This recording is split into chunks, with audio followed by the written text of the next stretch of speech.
Hi everyone, welcome back to Cravings with Adventures. I'm Karen Ahmed. I'm so excited to share this recipe with you. We're going to be making Sri Lankan devil chicken. What I love about this recipe, besides the fact that it tastes delicious, is that I'm using some ingredients for the first time and you're going to absolutely love the outcome. I'm going to start by pounding garlic and ginger. I've got about 5 cloves of garlic. I've just sliced these, and I also have a 1-inch piece of ginger that I sliced as well. This should eventually yield 3 tablespoons, so use as much as required. I'm also going to slice 1 banana pepper. Once cut, this should yield about half a cup. I've only worked with pickled banana peppers before, so I'm really excited to use it in this recipe.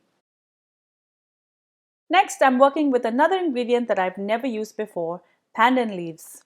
You can't chew on these leaves, but they do leave a nice grassy aroma with hints of rose, almond, and some even say coconut. They aren't easy to find unless you find a South Asian store that sells them, so you can substitute this with a drop or so of kevra water or rose water, or you can just leave it out. Please note that the water and the essence is not the same thing. Next, I'm going to prepare the sauce. You don't have to do this ahead, but it really does make it much easier. I have 3 tablespoons of ketchup in my bowl, and I'm going to add 2 tablespoons of soya sauce. I'm also going to add 1 teaspoon of Sri Lankan chili paste. This is another ingredient I've never used before and I'm really excited to try it. Add a teaspoon of sugar, mix it, and keep it aside. Now for the chicken. I have 2.2 pounds, that's 1 kilo, and this is boneless that I've cut into chunks. You can use breast or thigh meat if you prefer, or you can also use bone-in. Add salt and pepper to taste and 1 teaspoon of Sri Lankan chili powder. I also like to add 1 tablespoon of corn starch and mix everything together. I have some hot oil here and I'm going to start frying the chicken pieces till they're cooked and golden brown. Note that you will have to cook dark meat and bone-in a bit longer. Traditionally, these are deep fried, but you could opt to use the oven or the air fryer if you wish. Once done, remove, drain on kitchen towel, and continue cooking the rest of the batch.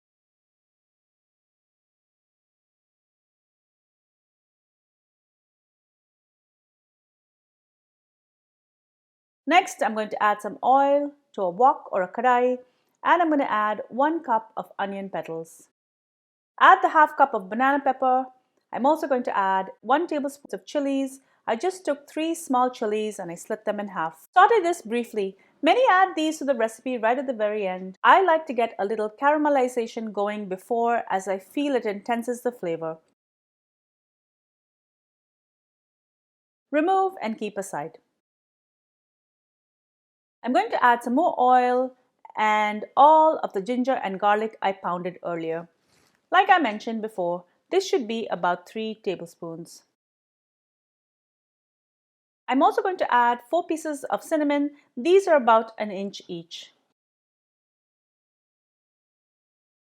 I'm going to add 1 teaspoon of red chili flakes, followed by half a teaspoon of red chili powder. I'm going to mix this in and add half a teaspoon of turmeric. Now I'm going to pour in all of the sauces and the chili sauce I made earlier. Add in a half cup of water and allow this to come to the boil. Now I'm going to throw in some of those pandan leaves. This is roughly 2 tablespoons that I just cut. Add salt to taste. I'm going to add in all of the chicken that I previously cooked and I'm going to mix it to coat. If your gravy is too thin, feel free to add in a teaspoon or so of a cornstarch slurry. This is simply cornstarch mixed with water. I'm going to add half a cup of cubed tomatoes. I cut these quite large as you want to see it and taste the tomatoes in this dish. And finally, I'm going to add the onion, the banana pepper, and the green chilies I sauteed earlier. This is ready to eat.